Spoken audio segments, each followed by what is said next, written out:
kasih Tuhan, terima kasih. Terima kasih.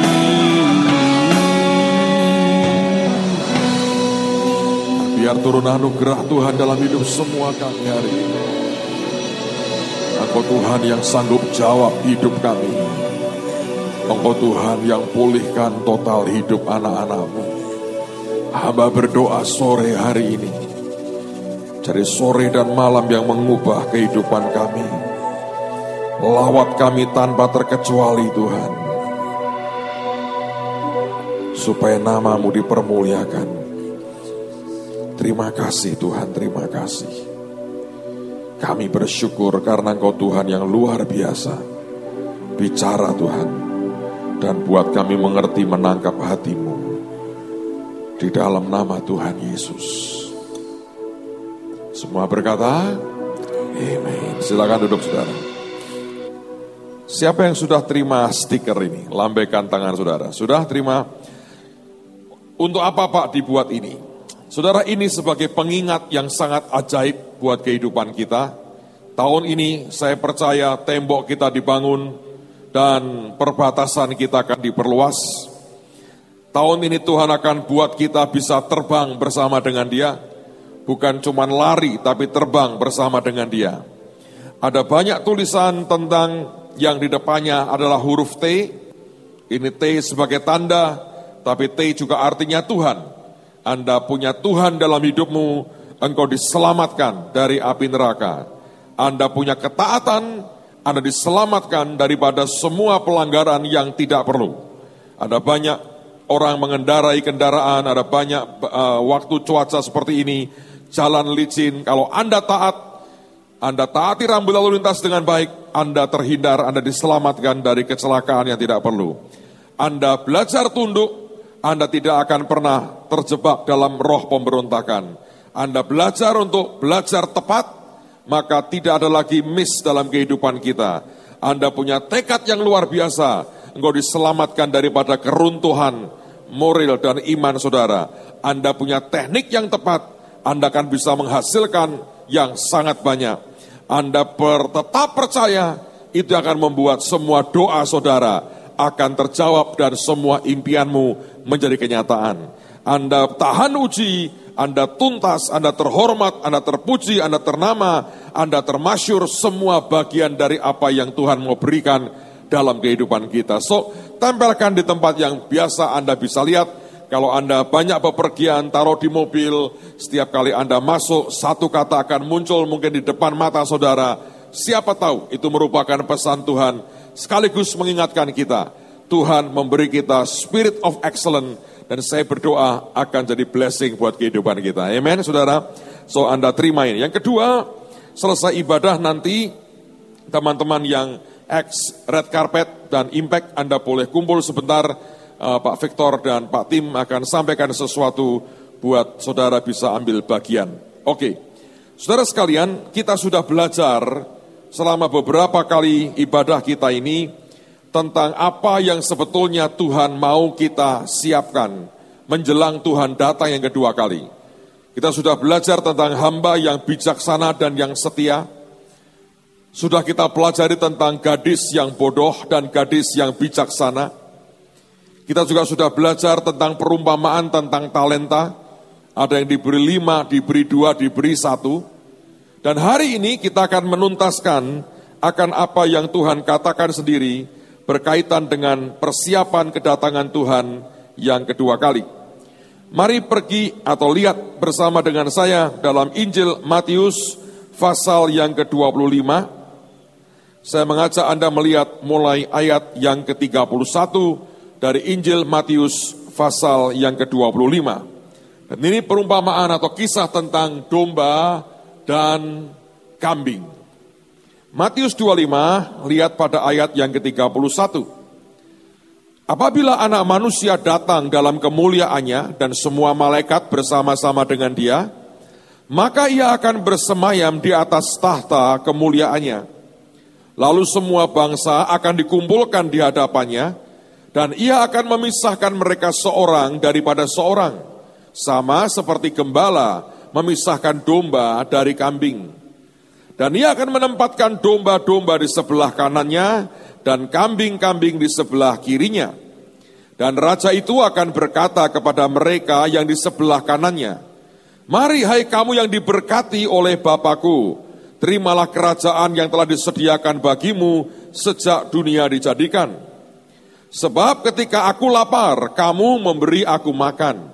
Ketika aku haus, kamu memberi aku minum. Ketika aku seorang asing, kamu memberi aku tumpangan. Ketika aku telanjang, kamu memberi aku pakaian. Ketika aku sakit, kamu melawat aku. Ketika aku di dalam penjara, kamu mengunjungi aku." Maka orang-orang benar itu akan menjawab dia, katanya, "Tuhan, bila manakah kami melihat engkau lapar dan kami memberi engkau makan? Atau haus dan kami memberi engkau minum? Bila manakah kami melihat engkau sebagai orang asing dan kami memberi engkau tumpangan? Atau telanjang dan kami memberi engkau pakaian?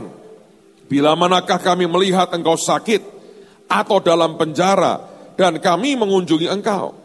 Dan raja itu akan menjawab mereka, "Aku berkata kepadamu, sesungguhnya segala sesuatu yang kamu lakukan untuk salah seorang dari saudaraku yang paling hina ini, kamu telah melakukannya untuk aku."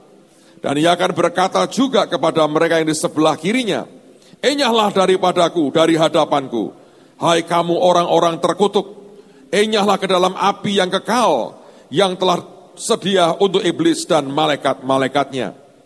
Sebab ketika aku lapar, kamu tidak memberi aku makan. Ketika aku haus, kamu tidak memberi aku minum. Ketika aku seorang asing, kamu tidak memberi aku tumpangan. Ketika aku telanjang, kamu tidak memberi aku pakaian. Ketika aku sakit dan dalam penjara, kamu tidak melawat aku." Lalu mereka pun akan menjawab dia, katanya, "Tuhan, bila manakah kami melihat engkau lapar atau haus atau sebagai orang asing, atau telanjang atau sakit, atau dalam penjara, dan kami tidak melayani engkau?" Maka ia akan menjawab mereka, "Aku berkata kepadamu, sesungguhnya segala sesuatu yang tidak kamu lakukan untuk salah seorang dari yang paling hina ini, kamu tidak melakukannya juga untuk aku." Dan mereka ini akan masuk ke tempat siksaan yang kekal, tetapi orang benar ke dalam hidup yang kekal. Saya sudah baca ayat ini, saudara, banyak berkali-kali.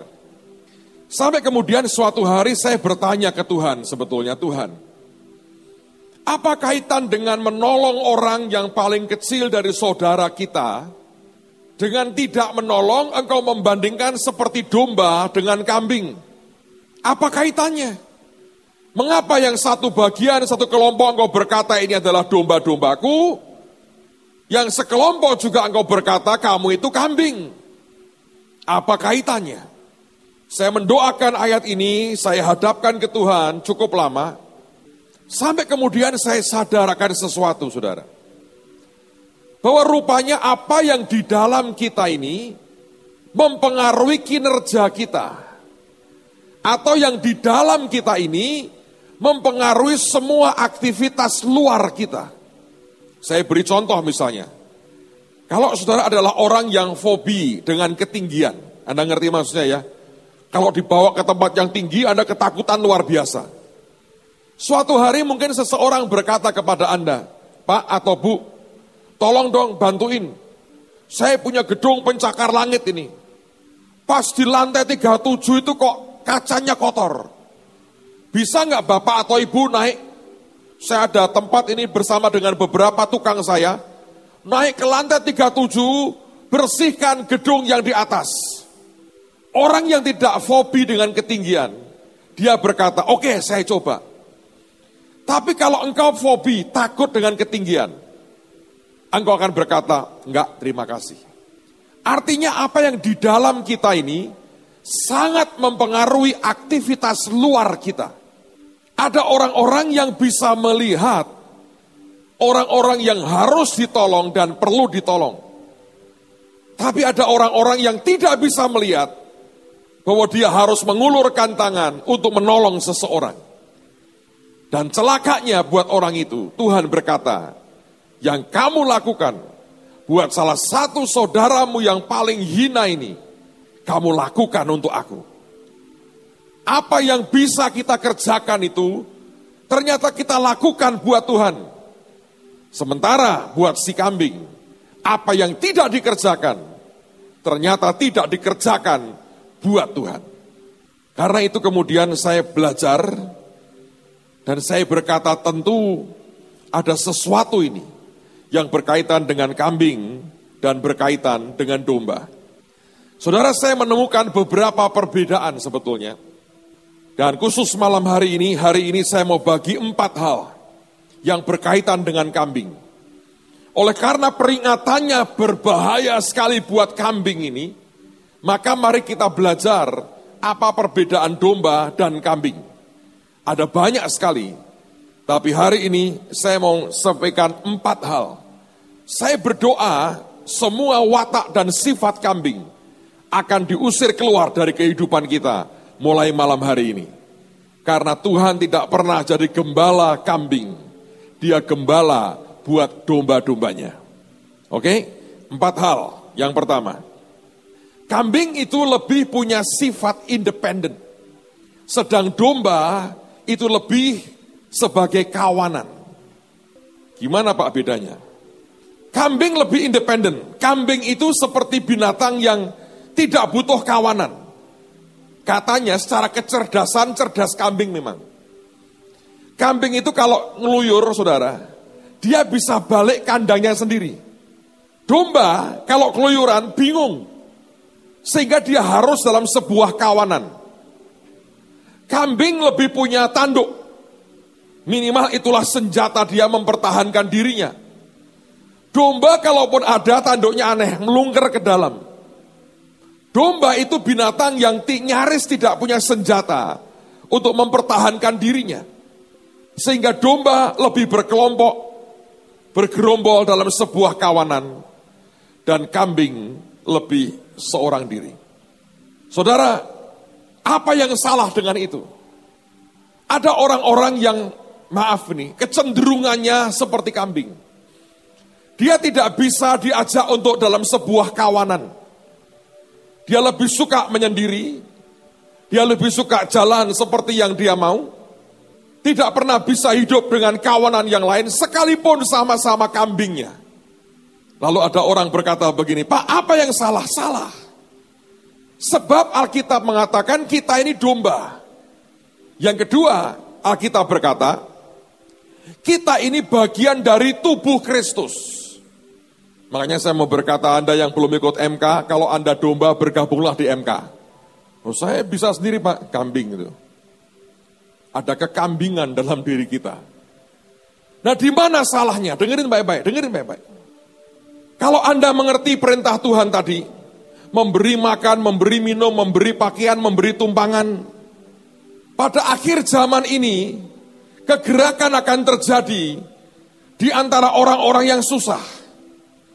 Ingat perumpamaan Yesus, Raja yang memerintahkan kepada semua pegawainya, pergi ke lorong jalan, ke perempatan jalan, bawa kemari orang miskin dan orang sakit.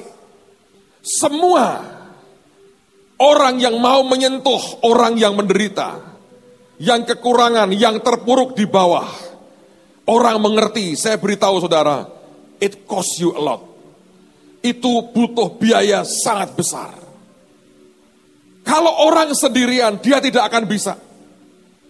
Di dalam kenyataannya kita butuh satu dengan yang lain. Kalau Anda berperilaku seperti kambing, maka engkau tidak peduli dengan orang lain, semuanya kau kerjakan sendiri. Mungkin 1-2 orang bisa. Pada umumnya Anda kerja sendiri, tidak akan pernah bisa. Saya berdoa Semarang tidak akan kebanjiran. Tapi dapur umum kita siap. 1 hari itu digerakkan untuk beroperasi. Dalam 1 menit kita sudah bisa on. Percayalah Anda akan dibutuhkan tenagamu untuk mengerjakan banyak hal. Dan 1 orang sehebat-hebatnya Anda tidak akan pernah bisa mengerjakan dapur umum sambil Anda antar ke tempat di mana orang membutuhkan. Sebab kita bagian dari tubuh Kristus. Saudara, saya sudah lama tidak kuliah formal. Tapi saya orang yang belajar. Satu hari saya baca sebuah buku. Dan buku itu bertanya begini, kalau Anda mendengar kata Thomas Alva Edison yang menemukan bohlam listrik atau lampu itu, bayanganmu orang seperti apa dia? Apakah dia seorang ilmuwan? Saya berpikir ya pasti. Engkau bayangkan dia seperti apa? Maka saya membayangkan dia seorang ilmuwan yang rada nyentrik, karena ilmuwan itu pada umumnya kok agak eksentrik sedikit. Pak, saya agak nyentrik Pak, tapi saya belum menemukan apa-apa. Nah itu Anda harus buang kekambinganmu, saudara. Saya menggambarkan dia orang yang agak eksentrik, kemudian dia menyendiri di laboratoriumnya bertahun-tahun. Dia pakai jubah seorang profesor, kacamatanya turun sedikit melorot begini supaya kelihatan pinter. Dan dia akan membuat survei penelitian bertahun-tahun sendirian. Lupa makan, lupa tidur.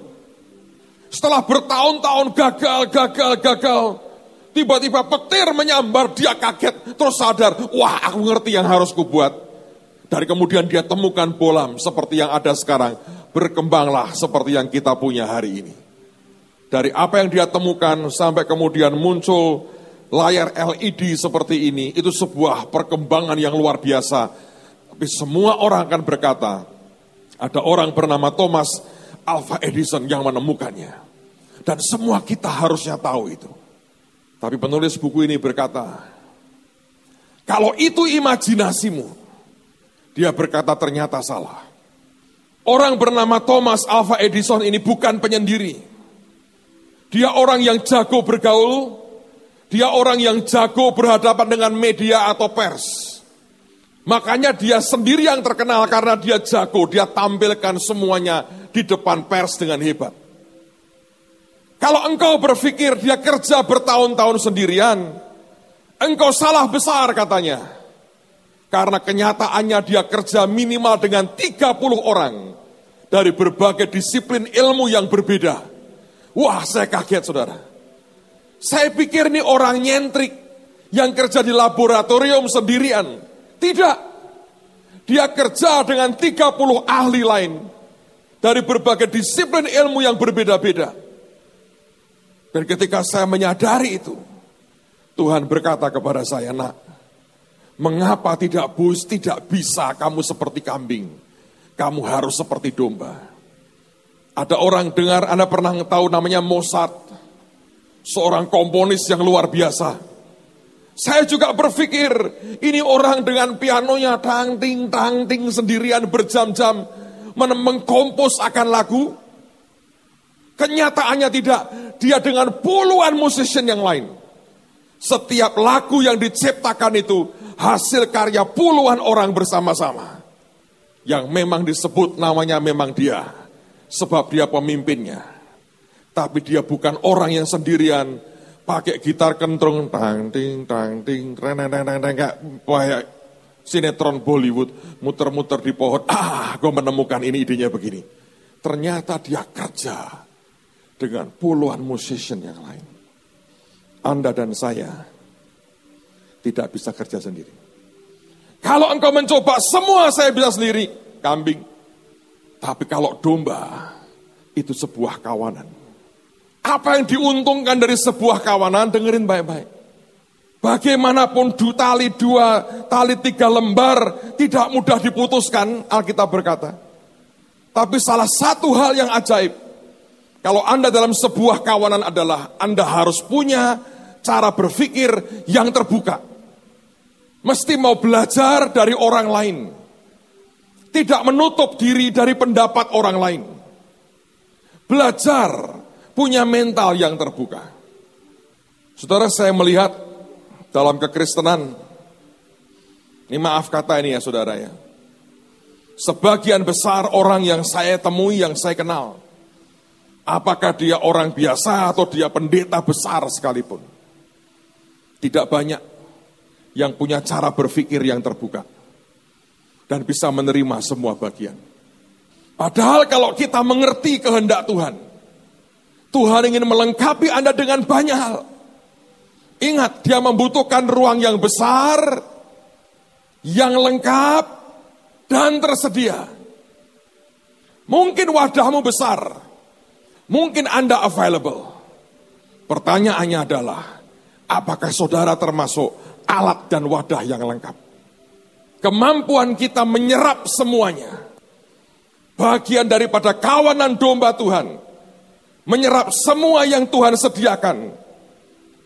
Menentukan seberapa lengkapnya saudara dalam mengerjakan apa yang Tuhan mau. Tapi banyak orang lebih suka pilih-pilih. Saya suka yang ini, saya nggak mau yang itu. Saya yang ini saja, yang itu nggak usah. Anda sedang dibodohin setan. Saya terus terang terinspirasi oleh satu orang hamba Tuhan. Hanya pernah datang satu kali di Semarang. Dia orang Sydney. Namanya Phil Pringle. Saya jemput beliau di airport ketika mendarat di Ahmad Yani. Kita buat kebaktian hanya Sabtu Minggu.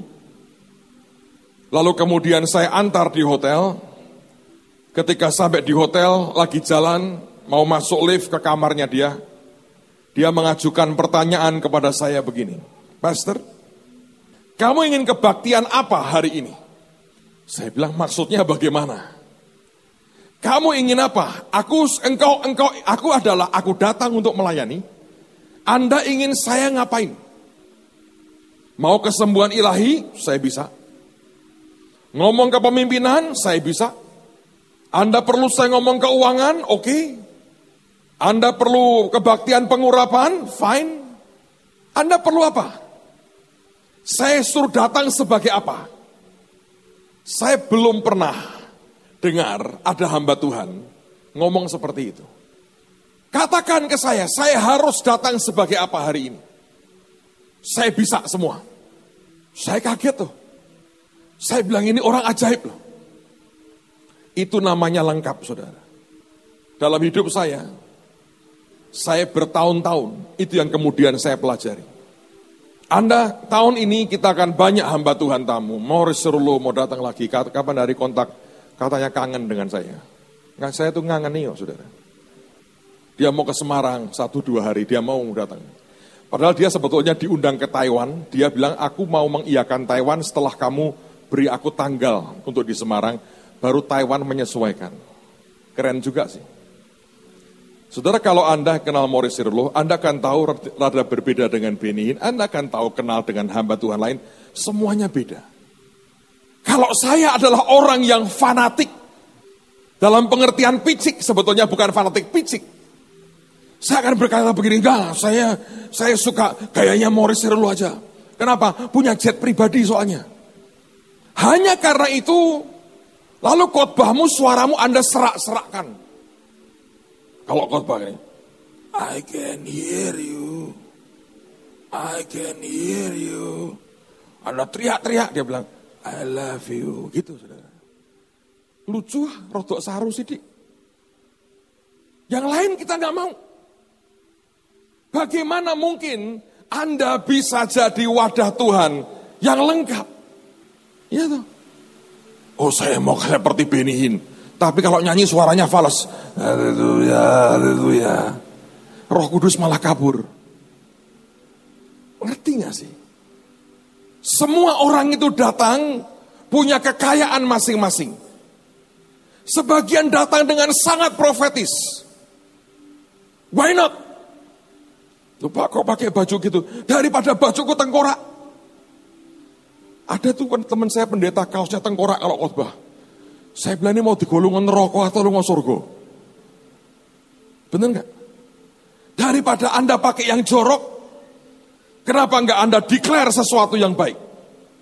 Toh hari ini tidak ada di antara saudara yang pakainya hitam-hitam semua sengaja, lipstiknya bahkan hitam. Enggak ada tuh. Coba Anda pikir. Berapa banyak kepicikan di tengah-tengah kita yang membuat kita tidak lengkap. Justru kita sebuah kawanan. Masing-masing punya kekuatan, masing-masing punya kelebihan, masing-masing punya karunia yang berbeda-beda. Adalah sebuah kebodohan kalau Anda hanya memilih 2 di antara ribuan yang Tuhan sediakan. Hari ini saya nikmati loh. Mau KKR kesembuhan? Fine. Sekarang juga bisa. Mau ngomong soal uang? Ayo. Mau ngomong soal apa lagi? Penginjilan Pak, kita mau jiwa-jiwa. Oke, saya altar call bagian saya. Mau ngajar firman Tuhan, baik, saya ajari saudara. Saya nggak akan berkata begini, Pak mau dengar suara Tuhan, tak doake, aku bisa bernubuat, bukan gua buat-buat tuh. Tinggal diaktifkan tuh. Yang mana yang dibutuhkan? Saya bergaul dengan yang profetik dan yang profitik saya juga ikut saudara. Yang profet dan profit dua-duanya saya ambil. Saya baca buku bagus sekali. Kalau Anda bisa baca, bagus. The Secret Mind of the Millionaire. Rahasia pikiran milioner. Kok gitu Pak? Ya bagus saya baca. Saya baca semua. Kecuali komik dan buku-buku yang tidak bermutu. Dia berkata begini. Apa bedanya orang yang punya pikiran para milioner dengan orang yang di bawah? Kalau ada orang berkata A atau B, yang di bawah biasanya milih A atau B. Kalau itu pertanyaan kau hadapkan ke orang yang jadi milioner, jawabannya apa? A dan B. Anda ngerti betapa luasnya cara berpikir itu. Saya berdoa kalau Anda cuma kambing, semuanya sempit. Kita hanya keluyuran ke sana kemari tidak jelas. Tapi kita tidak pernah terima banyak hal yang luar biasa. Ingat kita ini domba Tuhan. Kita sebuah kawanan. Kita tidak akan kerja sendiri. Tapi jangan pernah Anda tolak apapun yang Tuhan berikan dalam hidupnya. Amen saudara. Mau profetik oke. Mau profit saya juga suka. Dua-duanya saya ambil. Saya mau berkata, I love prophet and profit. Ada banyak prophet unprofitable, saudara. Ada banyak orang yang banyak profit, tapi kurang profetik. Sehingga akibatnya ke depan, dia banyak jatuh. Dan tidak pernah ada warning Tuhan yang jelas dalam hidupnya. Mari punya cara berpikir yang besar. Mari punya cara berpikir yang luas. Buang kekambingan dalam hidup kita. Yang percaya katakan amin. Yang kedua, kambing tidak bisa dikurung. Gak bisa. Setiap kali ada kurungan, ada kandang. Di sini siapa yang pelihara kambing ya? Apakah ada yang pelihara kambing di sini? Charlie, di mana Charlie? Suruh dia pelajari. Kambing itu kalau ada kandang, dia nggak bisa. Dia akan dobrak kandang itu. Setiap kali dikurungi, dikandangi, dia akan dobrak itu. Loh Pak itu kan bagus Pak. Dengerin saudara. Dengerin baik-baik. Manusia tidak pernah diciptakan atau didesain punya freedom yang 100%. Never. Dari mana Pak kau tahu? Perhatikan. Ketika manusia diciptakan pertama kali Adam dan Hawa, Tuhan berkata apa? Semua pohon, buah dalam taman ini boleh kau makan. Kecuali buah dari pohon pengetahuan yang baik dan yang jahat jangan kau makan. Kalau kau makan, pasti kamu mati. Kata kecuali itu artinya tidak memberikan kebebasan kepada manusia 100% semau-maunya. Di tengah-tengah bahkan mereka belum berdosa. Kambing tidak bisa itu. Dengan kata kecuali. Saudara kalau kita tidak pernah belajar. Yang namanya penguasaan diri. Penundukan diri. Itu kekambingan dalam hidup kita. Yesus berkata, berbahagialah orang yang lemah lembut, karena ia akan mewarisi bumi. Saya mau tanya buat saudara, siapa yang sungguh-sungguh selama kau hidup di dunia ini, engkau ingin diberkati Tuhan? Angkat tanganmu tinggi-tinggi. Saya juga, zaman dulu ada orang nyanyi lagu, biar kami miskin di sini, asal kaya di sorga. Belum tentu saudara, belum tentu. Sekarang kita mengerti Tuhan mau kita nikmati di dunia dan di surga. Kenapa harus ditunda sampai Anda mati baru menikmati kebahagiaan? Kenapa tidak hari ini bersama dengan Tuhan? Sekali lagi, siapa yang mau selama hidup di dunia ini Anda diberkati Tuhan? Angkat tangan tinggi-tinggi. Firman berkata apa? Berbahagialah orang yang lemah lembut, karena dia akan mewarisi bumi. Anda tahu kata lemah lembut, saya pernah cerita. Kata lemah lembut, kata meekness itu, asalnya dari istilah para petani. Yaitu mereka menangkap keledai liar, dan kemudian mereka tundukkan. Keledai liar yang sudah ditundukkan itu, dari situ mereka berkata, ini lemah lembut. Itu bukan lemah gemulai loh. Beda loh. Lemah gemulai itu mungkin luarnya halus, dalamnya kayak watu, saudara. Lemah lembut itu dalamnya itu soft hatinya. Nah, dengerin baik-baik. Dari situ orang berkata, meekness atau meek sebetulnya artinya apa? Great power under control. Kuasa yang besar tapi di bawah kendali. Dan itu orang yang akan mewarisi bumi. Anda ingin diberkati Tuhan, Anda harus punya great power under control dalam hidupmu. Kuasa yang besar tapi dalam kendali. Kalau saudara bisa nangkep itu, hidupmu akan terus bergantung ke Tuhan. Yesus adalah contoh paling baik. Menjelang ditangkap di Taman Getsemani, Petrus mencoba membela dia. Dia cabut pedangnya, dia potong telinga orang. Dan Tuhan berkata, sarungkan pedangmu. Dan Tuhan berkata, sangkamu, aku tidak bisa mendatangkan 12 pasukan malaikat?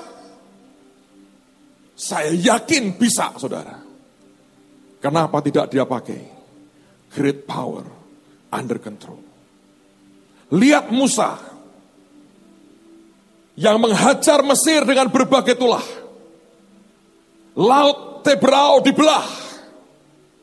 Tapi firman berkata, Musa adalah orang yang paling lembut hatinya.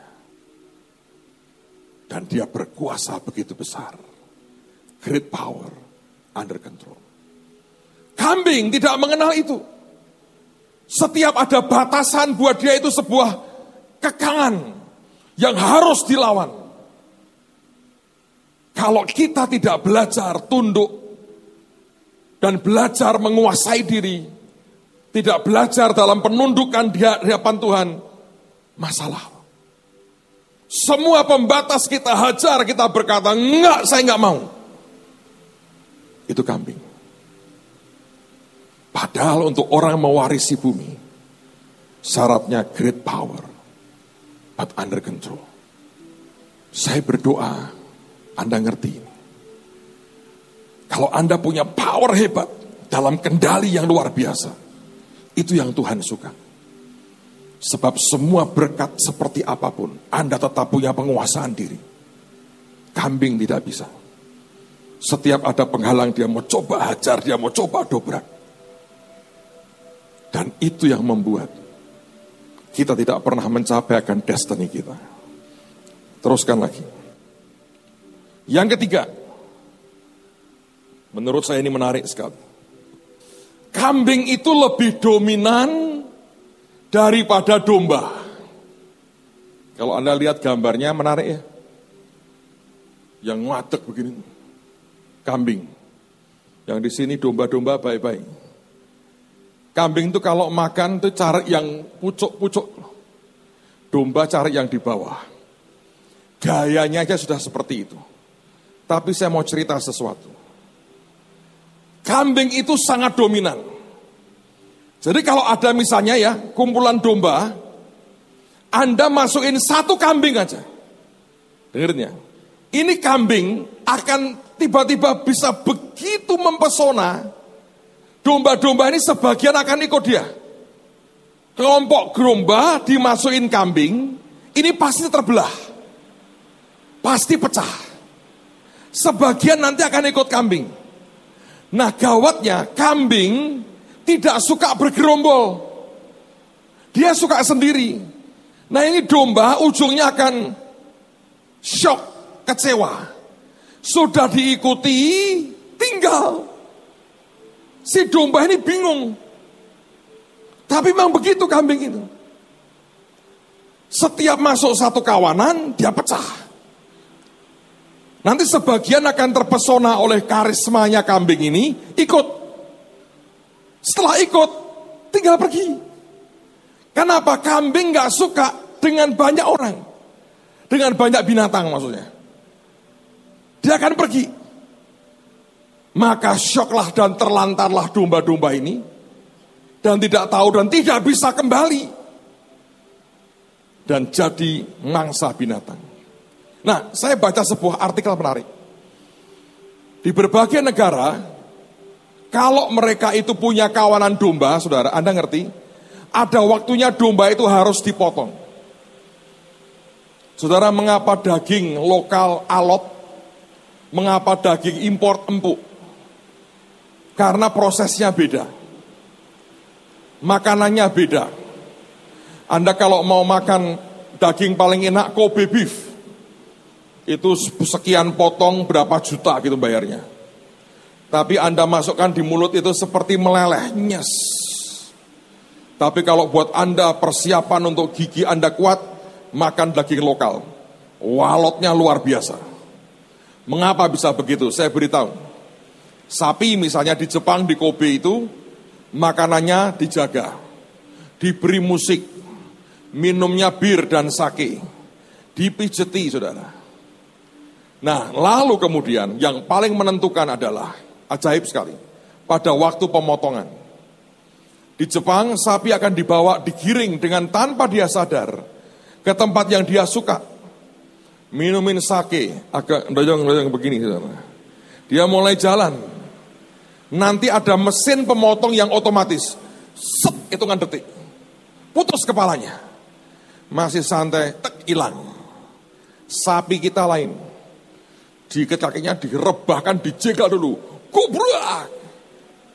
Itu binatang sudah tegang kan, diikat. Dia ngeronta-ngeronta. Terus disembelih, digorok, pisaunya pun kadang-kadang tumpul. Loh, ketoli. Sambil mati. Semua sarafnya, ototnya kejang semua. Dimakan alot, saudara. Ngerti gak bedanya? Nah, domba juga sama. Gembala-gembala ini berkata bagaimana membuat domba santai. Nah, domba dikasih musik gak terlalu ngeh. Bagaimana menggiring dia tanpa stres masuk ke lorong pembantaian. Maka biasanya para peternak berbuat ini, saudara. Dicarilah kambing tua, Mr. Bandot, Mr. B, Mr. Bandot. Dan si Bandot ini dilatih. Dilatih ngapain? Pergi ke arah lorong pembantaian, itu aja. Selama mungkin berminggu-minggu Bandot ini dilatih. Awas tuh, Anda jangan kayak Bandot.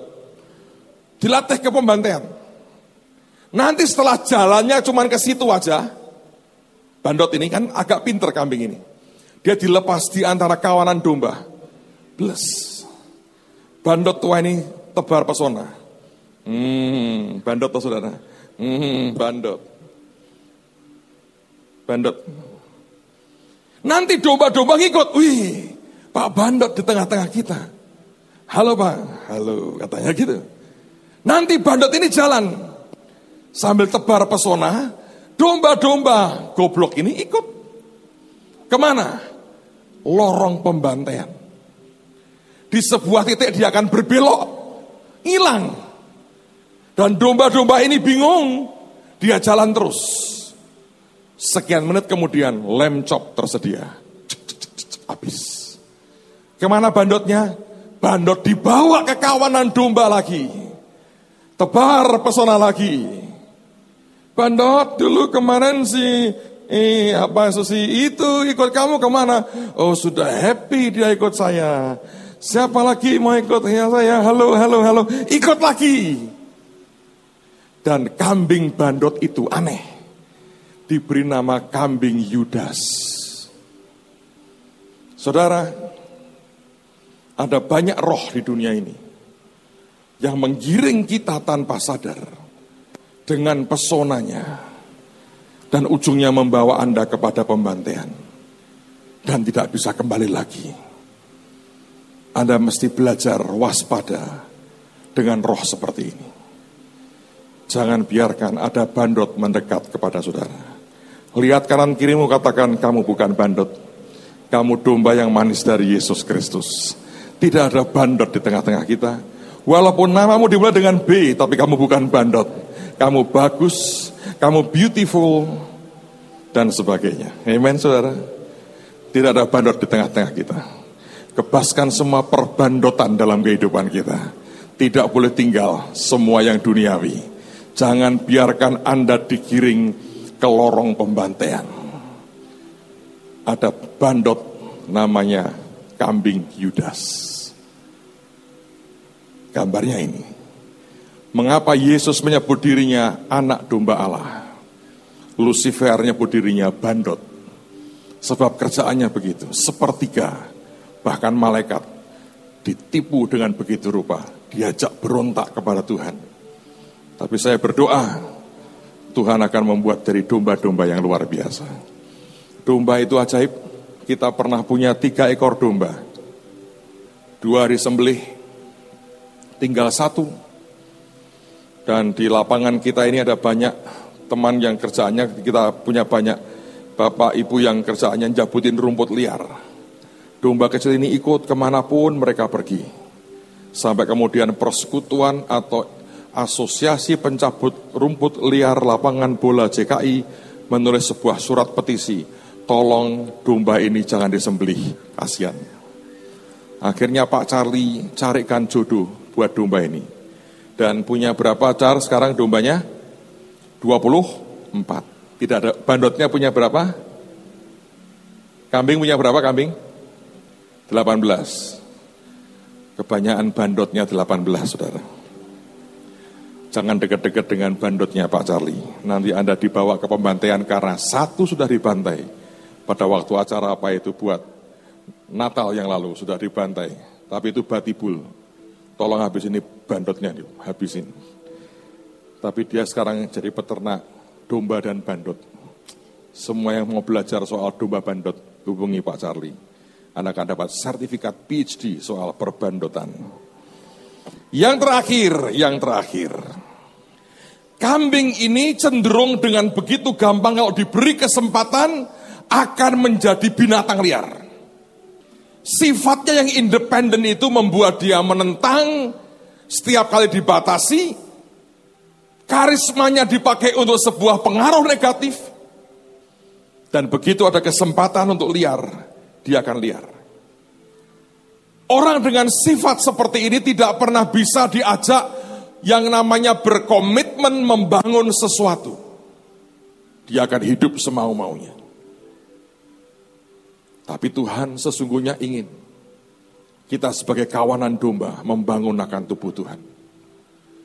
Kalau orang sudah tidak bisa berkomitmen, apa yang terjadi? Dia pilih yang enak mana?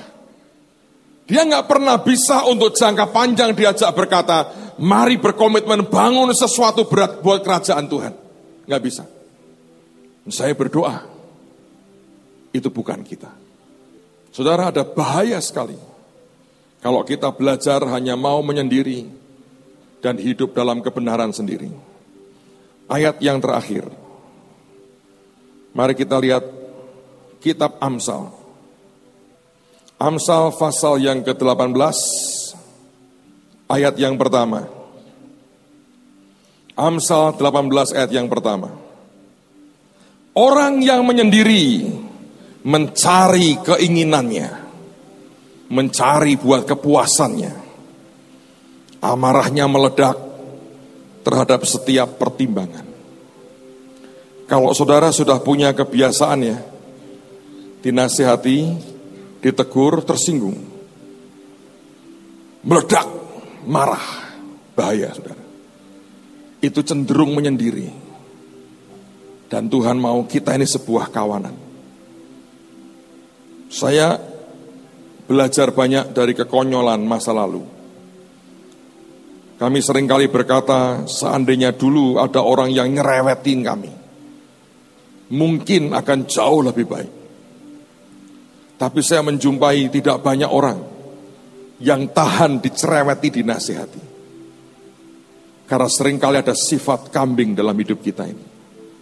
Aku ingin sendiri, aku tidak butuh orang lain. Dan begitu ada orang mencoba memberi nasihat, meledak dalamnya. Dianggap membatasi, dianggap membelenggu hidupnya. Mari punya cara berpikir yang luas. Sebab kita harus jadi luas, lengkap, dan tersedia. Saya berdoa, semua jadi kawanan domba dari Yesus Kristus. Saudara, kalau Anda jadi kawanan dombanya, Mazmur 23 itu ajaib sekali. Daud berkata apa? Tuhan adalah gembalaku. Dan ayat yang kedua, dia berkata apa? Takkan kekurangan aku. Bayangin. Begitu Anda berkata Tuhan adalah gembalaku. Di mana bedanya? Domba mengikuti suara daripada gembalanya. Ada seorang hamba Tuhan bernama Samuel Doktorian. Saya pikir dia sudah lanjut usianya. Januari tahun lalu saya ketemu dengan keponakannya di kantornya Benny Hinn. Keponakannya sedang sakit. Saya diberi kehormatan mendoakan. Saya masih ingat cerita yang dia ceritakan. Dulu saya menerjemahkan Samuel Doktorian. Saya kenal dia cukup lama dan dia cerita begini. Suatu hari ada seorang hamba Tuhan, pendeta dari Amerika, gembala sidang Amerika, membawa satu bus rombongan dari jemaatnya tur ke Israel. Pada waktu dia melintasi akan padang penggembalaan, dia melihat gembala dengan domba-domba di belakangnya. Dan gembala ini menggembalakan akan hewan domba-dombanya. Pendeta ini berkata kepada sopir bisnya, tolong ke tepi sebentar ya. Saya mau ketemu, mau ngomong sama gembala itu. Pendeta ini turun dari bisnya. Jemaatnya menyaksikan dari dalam bus apa yang dibuat oleh pendetanya. Lalu pendeta itu memperkenalkan dirinya kepada gembalanya. Dan kemudian dia berkata, Tuan Gembala, bolehkah untuk beberapa saat kita bertukar sesuatu? Saya kepengen ngerasakan bagaimana menggembalakan akan domba-domba ini. Saya juga punya domba-domba di situ. Entah domba, entah kambing, saya tidak tahu. Saya pusing kadang-kadang menggembalakan mereka. Lalu dia berkata, izinkan saya menggantikan posisimu. Biar saya beritahu mereka, domba lebih gampang diatur daripada manusia. Gembala ini baik, dia berkata, boleh Pak. Bapak ingin bagaimana? Oh, saya hanya sederhana Pak. Pinjamin saya tongkatmu saja. Oh boleh katanya. Lalu kemudian dipinjamkan tongkatnya. Lalu pendeta ini dengan masih pakai jasnya, dia pegang tongkat dari gembala. Dia pikir domba-domba takut dengan tongkatnya. Dia ayunkan tongkatnya, dia mulai jalan. Beberapa langkah dia noleh ke belakang. Tidak ada satu ekor pun yang ngikutin dia. Dia makin kebaskan tongkatnya, makin kenceng. Domba-dombanya makin mundur karena ketakutan. Pendetanya berkata, kenapa yang gak mau ikut aku? Aku punya jawaban. Mungkin pakaianku beda, jadi aku seperti orang asing. Dia lepas jasnya. Dia pinjam jubah daripada gembala. Bau dan kotor. Terpaksa dia pakai. Dia pinjam topinya gembala. Dan dia berkata, sekarang dari belakang aku sudah persis dengan gembalanya. Dia berdiri lagi. Dia kebaskan tongkatnya. Dia jalan lagi. Sekian langkah. Dia noleh ke belakang. Tidak satu ekor pun ikut dia. Lalu pendeta ini berkata, Pak Gembala, mengapa aku gagal? Gembalanya senyum. Bapak bukan saya sih. Maksudnya apa? Bolehkah saya beri contoh? Boleh katanya. Saya kembalikan ya semua. Oh enggak usah. Bapak pakai aja. Kalau mau tuker juga boleh. Oh enggak katanya. Si gembala ini pakai jasnya pendeta. Dan dia teriak sesuatu. Kemudian dia jalan lagi. Dan seluruh domba itu ikut di belakang. Saudara, yang membuat domba itu bergerak, ikut di belakangnya. Karena apa, saudara? Suara dari gembalanya. Ngerti? Yesus berkata, akulah gembala yang baik. Domba-dombaku mendengar suaraku. Kalau Anda mendengar akan suara dari Gembala Agung, kemanapun dia berjalan, Anda akan ikut dengan dia. Dan engkau dibawa ke padang rumput yang hijau. Daud berkata, Tuhan adalah gembalaku. Artinya, Tuhan engkau di depan, aku di belakang, ikut kemanapun kau pergi. Dan kalimat kedua berkata, takkan kekurangan aku. Betapa ajaibnya apa yang Tuhan sediakan buat kita. Siapa domba-dombanya, angkat tanganmu. Mari berdiri sama-sama. Angkat tanganmu di hadapan Tuhan.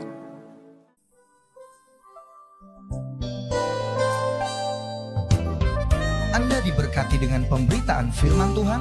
Dapatkan kaset, VCD, CD, MP3, dan buku-buku rohani dari hamba-hamba Tuhan, Evangelis Yusak Cipto, Pendeta Petrus Agung, Evangelis Iin Cipto, dan hamba-hamba Tuhan lainnya. Tersedia juga banner dan alat-alat tarian lainnya. Hanya di toko buku Bless to Bless. Bless to Bless. Bless to Bless.